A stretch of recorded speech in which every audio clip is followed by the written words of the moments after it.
જૂનાગઢના કેશોદના બામણાસા ગેડ ગામે 1.5 મહિના પહેલા નિલેશ બાઢિયા નામના યુવકની હત્યા થઈ હતી। આ મામલે આરોપીઓના 2 દિવસના રિમાન્ડ મંજૂર થયા છે। કેશોદ પોલીસે મૃતક યુવાનની પત્નીની ફરિયાદના આધારે એક મહિલા સહિત પરિવારના 4 સદસ્યો વિરુદ્ધ ફરિયાદ નોંધાવી હતી।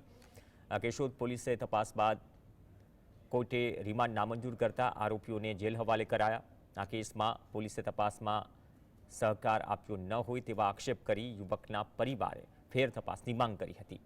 पोलीसनी फेर तपासमां रिविजन अरजी दाखल कराता Keshod additional district and sessions कोर्टना जज मिलन गिरीशचंद्र दबे 2 દિવસના રિમાન્ડનો હુકમ કર્યો। આ કેસમાં માંગરોળ પોલીસને તપાસ સોંપાયા બાદ આરોપી હરદાસ નંદાણીયા, મહેશ નંદાણીયા, દિનેશ નંદાણીયાનો જૂનાગઢ જેલ હવાલેથી કબજો મેળવી 2 દિવસના રિમાન્ડમાં પૂછપરછ હાથ ધરાશે।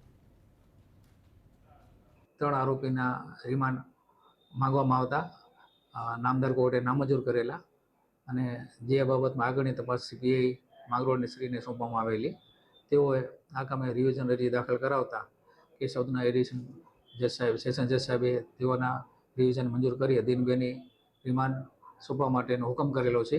આગળની તપાસ સીપીઆઈ માંગરોળના ચલાવી રહ્યા છે।